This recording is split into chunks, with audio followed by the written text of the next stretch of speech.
I hope y'all have been good and aren't too bored right now. Being stuck at home so much. I talked about Jonah a little while ago in one of my other devotions, but I just want to talk about him again. So if you guys want to flip your Bibles to Jonah 1, I'm going to read verses 1 through 3 real quick. So it says, "The word of the Lord came to Jonah, son of Amittai.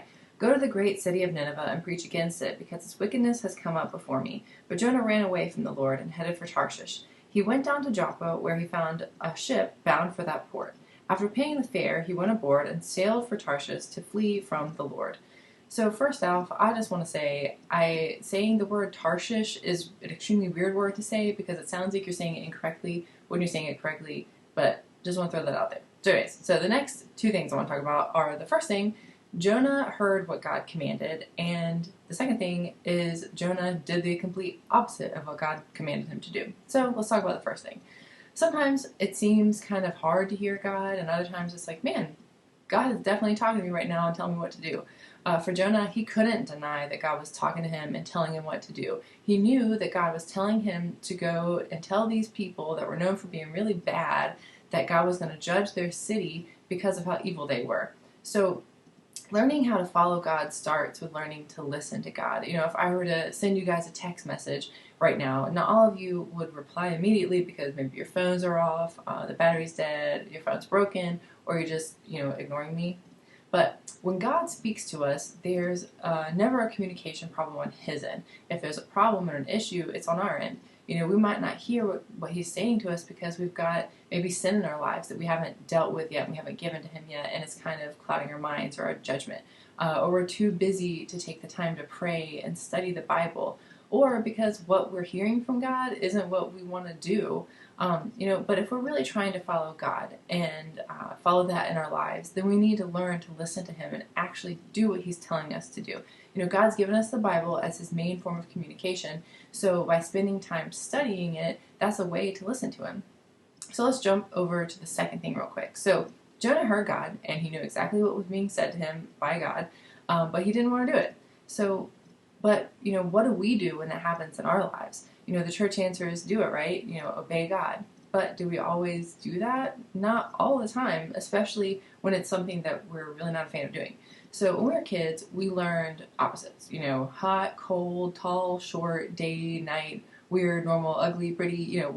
We know and understand what opposites are. So when we're told to do something and we do the exact opposite of it, that means we have a clear understanding of what we were told to do to begin with.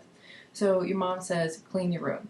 Then you leave all your dirty clothes and your half-eaten peanut butter and jelly sandwich on the floor because you don't feel like cleaning. So you did the opposite of what she told you to do, even though you heard her and you understood her. So Jonah heard God and he understood God, and he understood what God was telling him to do, and he still ran in the opposite direction and did the exact opposite of what God told him to do.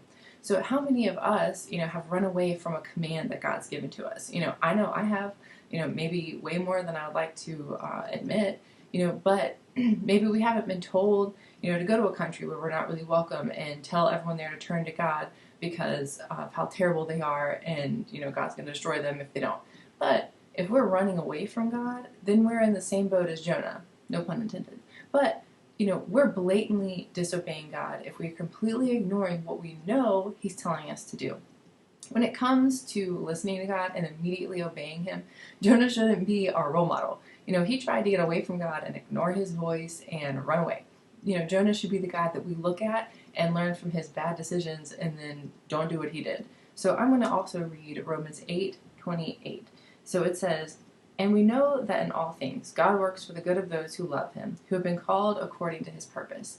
So God has a plan and a purpose for each of our lives. We can always trust that His direction and His timing are always perfect, no matter what's going on in our lives, whatever's going on in the world. He has a purpose for the things that He's commanded us to do. He's not just randomly giving us commands that have no meaning or purpose or anything. There's always a purpose. So to start listening to God and obeying Him, you can start in the regular everyday things. Listen for God's voice in the way that you're speaking to your friends or your family or your parents, especially while we're, stuck at home together. You can also listen to Him by being sensitive to the needs of the people around us. Maybe your elderly neighbors or your grandparents or even your siblings. When we follow God, each day, right now, that sets us up for a lifelong pursuit of His will. It sets us up pretty good if we're starting now. So 3 things to finish up the devotion for today. Read the book of Jonah. It's only 4 chapters. It's pretty short, but it's really good. Definitely check it out this week. Wash your hands, as always, and do some chores around the house to help out your family. So I miss you guys, and I'll see you later.